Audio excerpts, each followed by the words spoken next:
Hi everyone, this is Rob here, coming to you from the Praxiscast editing bunker in the Highlands of New Zealand. Unfortunately, due to some technical difficulties, we won't be able to give you our full feature presentation as usual. One of us has had some unfixable microphone issues, so this week's episode is shorter than usual. Mind you, it still clocks in at about 40 minutes, so... Anyway, we owe you a very good story that we will revisit soon, probably on the next episode. Cheers, and see you again soon. Bye!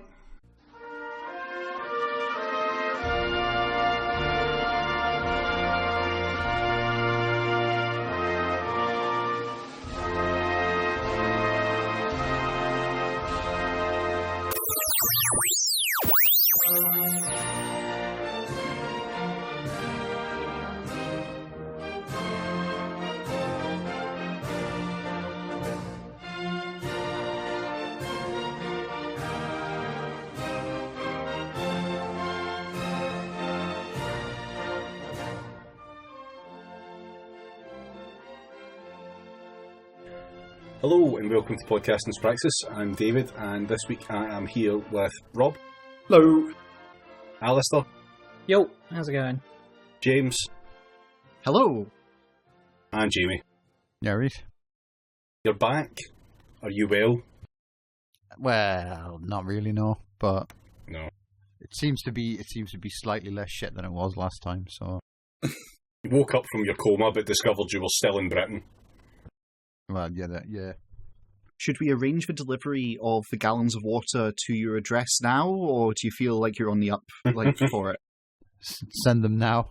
Or is it more of a dry fish day? Oh, don't start with the dry fish, man. I'm not well enough to contemplate the fucking dry fish.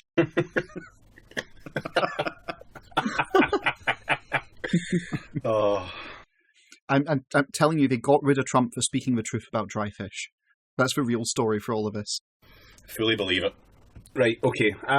So another week in Hell? Paradise. Yeah, I was trying to think of something better than just hell, but yeah, straight hell will have to do, won't it? So Rob, you have been scouring the discourse. Before we get started, I wanted to say a couple of things. I wanted first to say thanks to everyone who chipped in with donations earlier today for me, because the pandemic's just fucking murdered me. So thank you all. And secondly, on the subject of Scott Paul, I'd like to say turfs get in the bin. Yes. Well, we put one turf in the bin so far. Hopefully... Well, no. One turf is currently sat on the bin. Yeah, that's true. That's a fair point. That woman that put the cat in the bin is the hero we need, apparently. If only she would use her powers for good, then we would be fine. That sounded like a plane. I've got a fucking plane flying over. Yeah. I was just going to say it'd be Johnny Gatwick over there. fucking turf's about to abseil in through David's window and call him a misogynist. I just like to imagine we're talking about the turfs and just David hears the helicopter blades outside, just coming closer. Rapid gender critical assault team descends. And they're all waving that fucking picture of that anime girl with a gun. Yeah, so anyway, first thing I wanted to briefly mention was, I don't know, I have a subscription to the FT. I'm not sure other people do. I think they're the only real paper. I mean, presumably some people do. I doubt you're the single-handedly keeping the FT afloat. That'd be terrifying. Yeah. Anyway, they did a huge puff piece on Boris and the Green Revolution about all the new green jobs and green zero carbon bullshit that Tories would do after Corona. You should get them to do a huge puff piece on you, or you'll cancel their only subscription. Oh, I would buy that. I would buy that so hard. You just got Rob staring at you, bewildered and terrified from above the folds, just wearing a paper crown. So anyway, immediately following that, I think on the same day, there was a different piece in The Guardian, essentially saying that the UK's Green Revolution is yet another Tory scam. Would it surprise you to know? I am absolutely fucking shocked to my literal core. Now, I've been on the podcast for like nearly 2 months now, and are you trying to tell me that this government has scammed people in the intervening period? I find that very difficult to believe. Yeah, I know.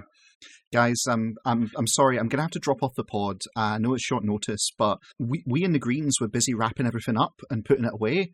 And I'm just going to have to warn them that, no, we need to stop. Our work isn't done. Turns out the Tories haven't finished it all for us. God damn. Yeah. So anyway... Huge if true. So anyway, this is about a 2 billion quid scheme to install solar panels in 600,000 private homes. But those who signed up for said solar panels and the government discount have been waiting for months. Suppliers haven't been paid, and essentially everything's falling to fucking pieces. Naturally, because this is the Tories, you could get 5,000 quid back if you were a renter, but 10,000 if you were a homeowner in benefits. So. How would you get money back if you're? How would you get money back if you're a renter? You would pay for the installation yourself, and the landlord presumably. Oh my god!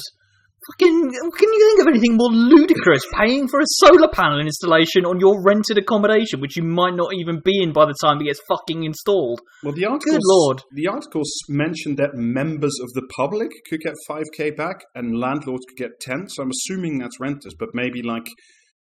They're just going to fucking strap them to your forehead. Yeah, or just like random people just want to pay to have you have solar panels on your roof or something. I don't know. I imagine when they finally, like, do you know what I mean? They finally traced all the money that's gone into, like, just big bags of coke for toffs. And they make them finally put solar panels on people's houses. All the money's going to buy, like, is they just get some Kit Kats and take the paper off, so it's just the tin foil. The melting chocolate runs down and turns a tiny motor. Yeah. Anyway, the reason why this whole scheme has fallen apart from that it's the Tories, is that... Apart from everything about it. Apart from all of the contributing factors in implementing this scheme, I'm sure there's going to be one particular detail that's going to elucidate how this has all fallen apart. Yeah, the main reason is the management of this 2 billion quid scheme was, of course, not done in-house by the Department of Energy, Business and something or other. It was outsourced to a company called ICF Strategic Consulting, which was conveniently based for all the subcontractors in Virginia in the United States. That is strategic as fuck. Yeah, I love a good like 3-letter acronym starting strategic solutions consultancy kind of. It's a strong vibe. Like, yeah, you just know those motherfuckers promote synergy. It sounds like they're fucking firing intercontinental ballistic solar panels across the Atlantic. Like, what the fuck? Hey, do you know what would improve the green status of energy production in the United Kingdom? Getting someone from a different fucking continent to do it. Yeah, exactly. Like, superb joined up thinking. Well, they're not, it must be stressed, they're not actually doing anything, they're just overseeing the scheme. They're just eating the money. Yeah, they're just siphoning off a huge amount of the money and then subcontracting the actual work they're meant to do to a subcontractor who will subcontract it to the nth degree until one guy in, like, Dartford has to just install 100,000 solar panels in a year. Yeah. I mean, that is what consultancies are. So what has happened is two things. The first is, Alistair, exactly as you say, the subcontractors seeing this scheme and being actually quite excited about this had like hired staff, bought in extra solar panels, filled like a call center to answer calls from consumers, etc. But the administration is such a mess that like none of the subcontractors have been paid for their work yet, so they're all going bust and letting a lot of people go. And this is of course helped by the fact that you can only call ICF Strategic Consulting when it's daytime in Virginia, which means that you can... Oh, amazing. Superb. And you have to give a secret passphrase on a given date in order to actually get through the fucking automated machine or some shit. Yeah, I mean, as much of a desolate hellscape as the UK is, no one does fucking grift like the Americans. Yeah. I mean, I was gonna say at least the Americans have not done the extremely hilarious thing that the UK government has done with just subcontracting all of the armed forces shit out. They still do some of that shit themselves, you know. They've at least got that capacity. Did you see that thing someone brought up this week? The CAIR in America. Mm. It's that rings a bell. It's some thing that's supposed to help addicts and alcoholics. Oh yeah, And I did see that. Yeah, the courts can sentence people to treatment there, and the treatment is working 40 hours a week in a chicken processing plant. Jesus Christ! Amazing. For no pay. So all the agricultural companies that run the processing plants are firing their actual staff in favor of using these this slave labor, and the money goes directly to the company. None of it goes to the people, and they have to sign a thing, the usual bullshit. Or they're not an employee; they're actually a ghost that haunts the place. So they can't have workers' comp. So when they lose a hand to the chicken conveyor or some shit, they just have to fuck off home and have one hand. But the CAIR, they file a workers' comp claim and keep the money. Old MacDonald had a farm, CAEIR, and on that farm he fired his workers, and so on and so forth. Jesus Christ! Yeah, that tracks. I was joking, but if you lose your hand, maybe you look at your stump and say, "Well, I'm never drinking again."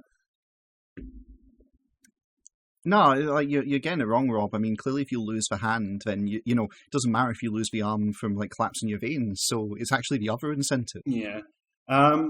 Speaking of incentives, James, I know this is a story you were very happy with. The Oxford University was going to essentially give the patents and stuff to the corona vaccine open source to everybody who wanted them. But then the Bill Gates Foundation got involved, and all of a sudden that wasn't going to happen anymore. There's just no limit to how much of a cunt Bill Gates is prepared to be, is there? From the bottom just his of entire my heart, life, he's just been dedicated to being maximum cunt.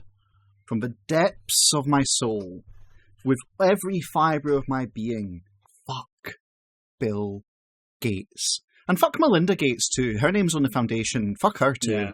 Yeah. For anyone who doesn't know the scam in all of this, then you should listen to the podcast Behind the Bastards, where they talk a little bit about how oligarchs use their foundations to basically advance their agendas whilst also doing PR reform. And then you should also listen to a podcast called Grubstakers, which is a podcast about billionaires, the thesis for which is that there's no good billionaire. And their episodes on Bill Gates touch on his foundation. Because it would take too long to explain all the ways in which it's a total fucking...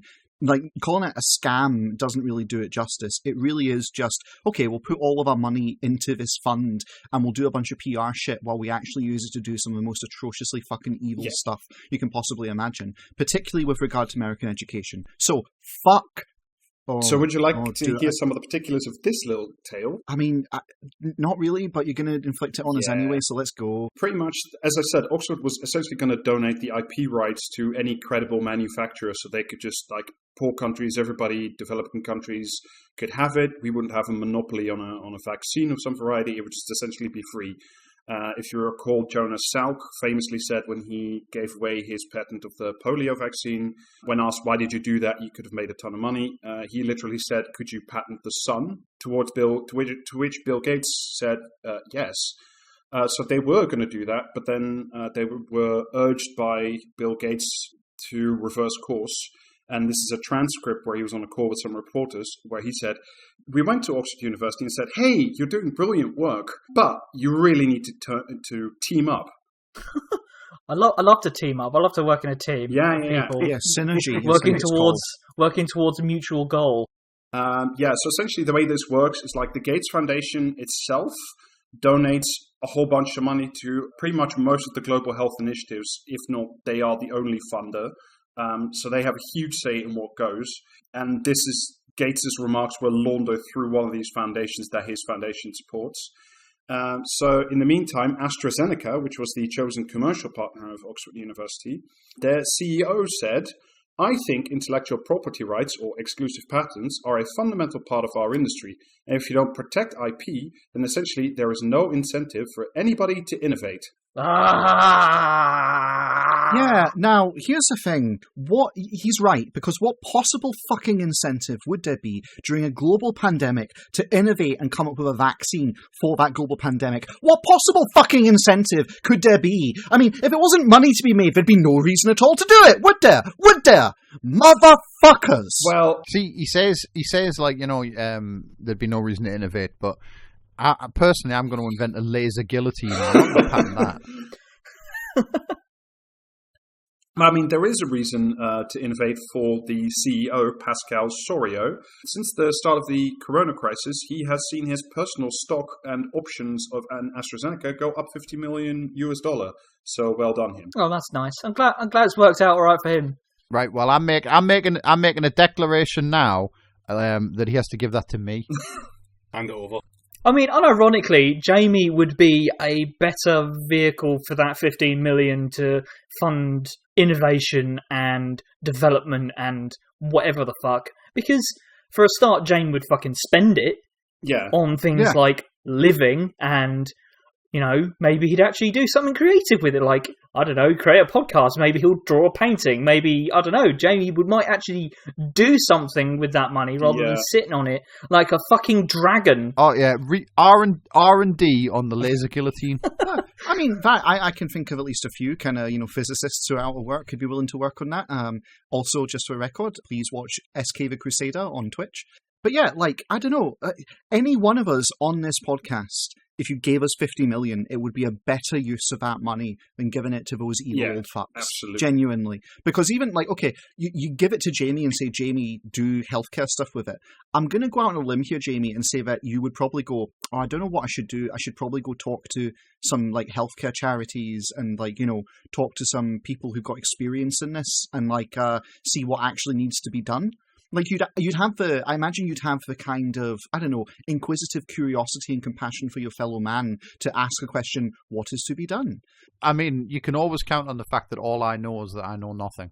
Yeah, right? Whereas these fucks, you give it to them and don't even ask a question. Not the slightest bit of fucking interest. Don't care. No, you should spend it on a machine that makes everyone drink the blood of teenagers and then they'll live forever or some shit. That's what they would do with it. No, Jamie, that's where you're wrong, because they've already done that. Yeah. Or you have to just build like the next year's giant wooden owl, so Bohemian Grove has something else to... You have to invent a tree that Elon Musk can patent. Oh my god. That is where it's headed. I mean, that... Yeah, it's really weird to... Oh, it's not weird at all, actually, because, you know, capitalism, but the idea that you can... the only sort of incentive of actually stopping climate change is if you could, you know, patent a tree that does the exact fucking job that we just keep dancing around the bush of actually trying to do, you know? Yeah, on the off chance that Elon Musk like ever hears this, I just want to say, give me your money, you sloppy bitch, or I'm going to walk to Mars before you and claim it for myself. Well, speaking of sloppy people with too much money, UK Folk has made time for another important corona story: the Duchess of Cambridge. She's done a short interview where she says she can really relate to parents who struggle with balancing life and homeschooling young kids. Get absolutely fucked. Jesus, wet. I live in a fucking palace, but I can completely relate to like modern parenting. Oh, what's it like? What's it like when your butler turns up late? Well, that's the thing, Jamie. Like, you know, they do have the same problem. Like, you might not know where your next dinner's coming from, but she doesn't know either. It could be the butler brings it. Maybe the butler's not feeling well and the footman has to bring it. She doesn't know where her next meal's coming from, and that weighs on her. I tell you a problem they're all going to have. Fucking laser guillotines. James, I'm going to ask you a question. Could you just draw the distinction between a butler and a footman for me? Because I'm currently drawing a blank. One of them walks around like in like a weird jacket and is called like fucking Jeeves or some shit, and the other one's Quentin Tarantino. Yes, that's it. He's got it exactly right.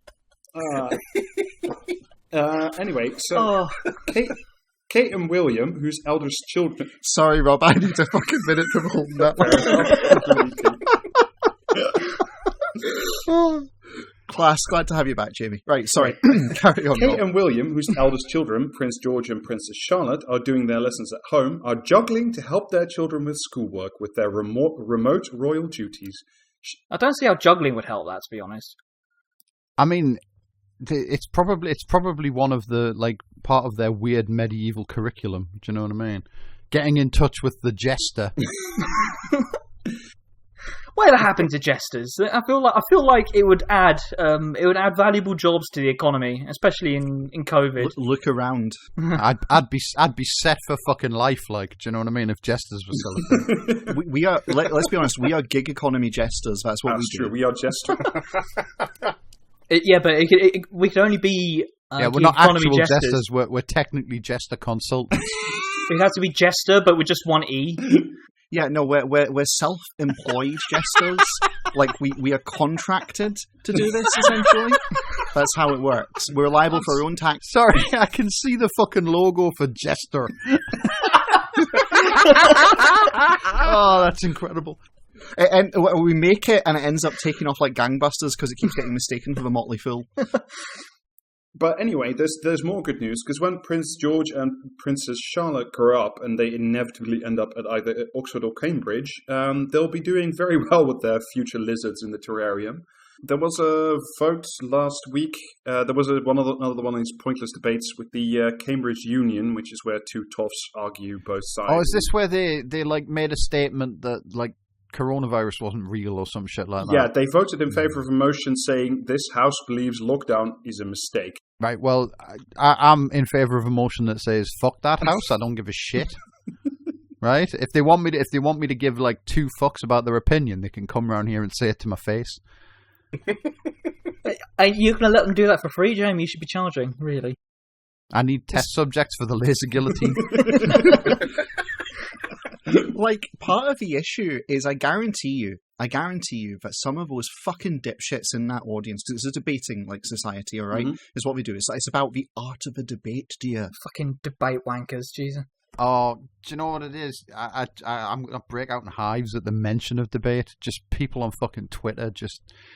Do you know what I mean? Oh yeah, I've studied in the marketplace of ideas. Well, fuck you. This is the octagon of posts. So get the fuck out.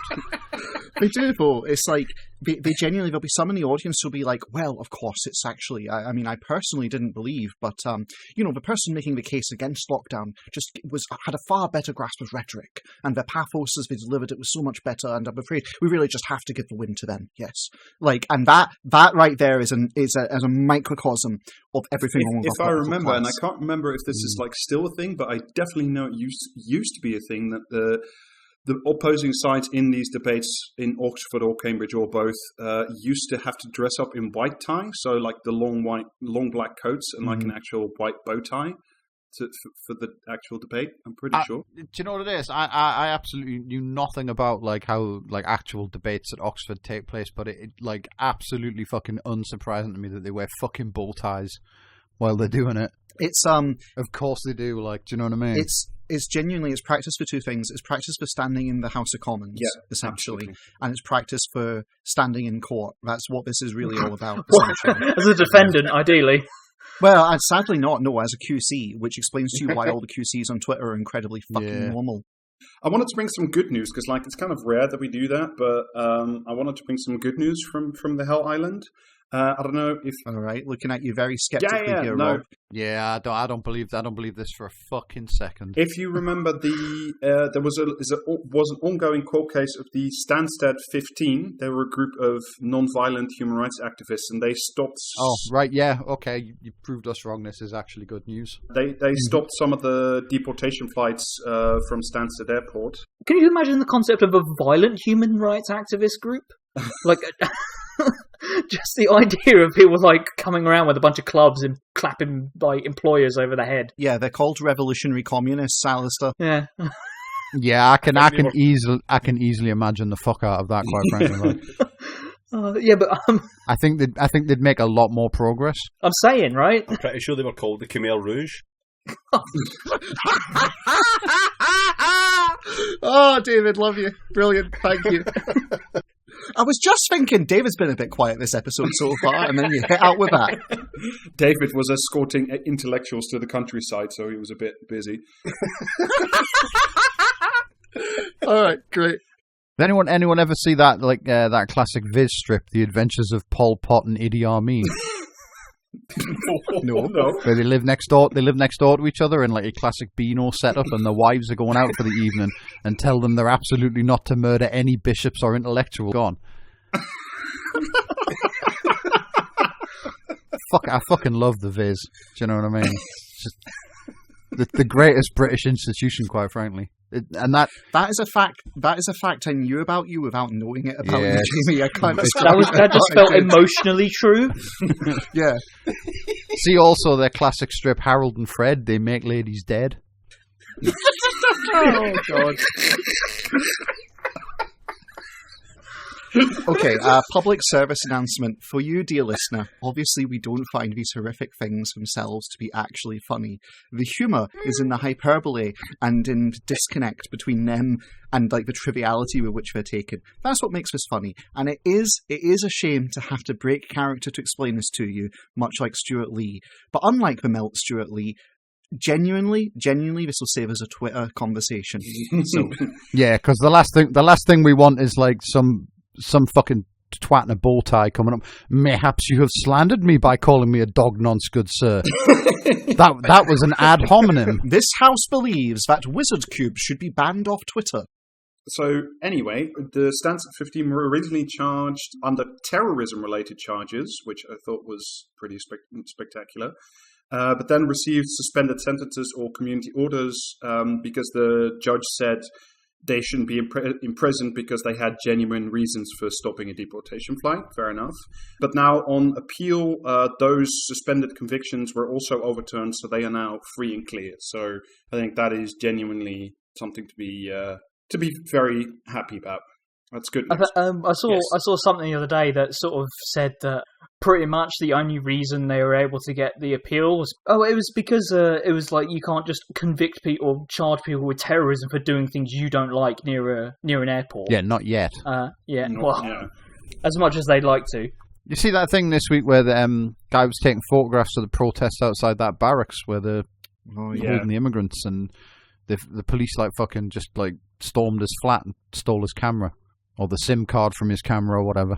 Sadly enough, this leads us into the next story, which is about the barracks fire. We hate most of the papers correctly, but I want to give some credit to like reporters doing good stories from now on a bit more. So credit to this story goes to May Bullman at the Independent. The Home Office put those refugees in those barracks after fears that better housing conditions would undermine confidence in the immigration system. Yeah. Internal government documents revealed justifying placing asylum seekers in dilapidated military camps because more generous housing would damage public perception of the immigration system. Sorry, I think I might have just... I think I've just disassociated into the future state there. Did you just say that we are concentrating asylum seekers in camps? Yes, Am I hearing that right? with barbed wire and guards, yes. Yeah, but we don't call them camps, so it's all above board. Actually, these are often referred to as camps. Like the places themselves, prior even to the immigrants being put in them, they are camps. No, it's a barracks. It's a barracks, and it's insulting. It's insulting to suggest that they're anything other than 5-star accommodation because it was good enough for our boys. Yeah. I'll jump in again. They're fucking horrible. They are absolutely god-awful pieces of shit accommodation. I was going to say, you sound like you've had a lot of experience with this kind of accommodation. Now, let me just throw a little wild card in there. What if you couldn't leave and also, like, half of the people in there had coronavirus? Would that make it substantively worse, do you think? Well, there was one year where, I was a cadet, so I couldn't leave. And we were stuck in there for 2 weeks, and the norovirus broke out, and about 60% of the entire battalion were shitting their guts out before they went, we're going to need to send you home now. So, yeah, it was pretty bad then. Alistair, did you just leaf that in real time? Did you just rewrite David's own history to give us a perfect example for this news topic? Did you do that? Is that a thing that just occurred? Why do you think I come on so infrequently? I don't want to unleash powers that I don't know what they're capable of. It's reverse use of the lathe. That's what it is. Oh Jesus! Yeah, no, that happened and it was great. So, David, did you end up shitting your guts out? I did not, no, because I was not one of the manky bastards for C Company. All right, Glad we established that. Cool. Yeah, so, and in round 2 of a brief section that I like to call We Are Governed by Monsters, this is a story from Dan Saba at The Guardian. A government lawyer has told an open court that MI5 officers can and could authorize murder under current powers. These powers already exist. Oh, I mean, it's just not surprising at all, is it? I mean, it feels like just day after day, some horrendous news comes out about, we're putting refugees in concentration camps because it would look bad if they weren't in concentration camps, or the government can just kill you, fuck you, and I'm just not surprised. I love the fact that, like, you go back to the 90s, and if you said, do you know MI5 has the power to just order the murder of anyone in the UK? They'd be like, what? No, don't be ridiculous. Just absolutely not, you lunatic communist kind of thing. That is the kind of reply you get. And yet here we are today, and it's just being blasé, announced in court, just in passing in a fucking footnote, essentially. Well, actually, this power has existed since the 1989 Security Service Act, as well as the royal prerogative that essentially allowed government intelligence agencies before the Securities Act to do it. So they've always had this power. I genuinely, I'm going to just fucking nail my conspiracy theory to the mast here. I think the security services killed Robin Cook. And, it would not surprise me if, 30 years from now, that maybe finally comes out when all the people who could potentially be held accountable for it are killed stone cold dead in the ground by whatever fucking apocalypse we've got coming. Yeah. It's very convenient to sweep everything under the rug of, inevitable climate disaster. So this story is, relevant for 2 reasons. Well, 3 reasons. Obviously, the revelation that the government can kill you if it deems you to be, quote-unquote, an extremely hostile individual. The DWP's at it again, I see. The second reason is there's still many ongoing court cases, even though the inquiry was quietly dropped a while ago into the death of Pat Finucane, the Irish lawyer who was quite probably, though allegedly, shot by Ulster militants on order or on information of the UK security services, because he was legal counsel for a bunch of Sinn Féin IRA people. And the third reason, which is the one that I want to bring it up again, because we've talked about it on previous episodes, I want to bring it back up again. The spycops bill is still in parliamentary process, and a few hours after this admission that the government could already legally kill people, all but one of the Lords' amendments that essentially would have put some safeguards into the spycops bill, safeguards such as outlawing the authorization of murder and sexual offences and torture, granting persons injured by authorized criminal conduct the right to seek compensation, and limits on criminal conduct authorizations being granted to children and vulnerable sources. All those amendments put forward by the Lords were rejected by the House of Commons. So the House of Commons is pretty cool. We have, sorry, this is actually breaking me, because obviously, I was aware of it in that way that you know something but you're not conscious of it, but you just said it there, that the amendment about making it that you couldn't deploy these orders against children, how that's been struck down. So if this passes, then theoretically it is possible they could order the rape of a child. Well, not quite in that way. It means they mean it the other way around, is that if there are no further amendments and if the bill goes through as it stands, I'm not sure they could rape children, but what they could definitely do is instruct a child to kill someone. Oh, that makes it better. Yeah, way All better. right, okay, yeah, that's fine. That's so much better. That's great. Fucking child James Bond. Hey, kid, hey, would you like to be like that cool James Bond Jr.? I mean, that's a blast from the past, right? I don't know, what the fuck is that? Watch this cartoon. Oh yeah, that looks kind of cool. Great, come along. Here is your gun. Your target is there. Yeah.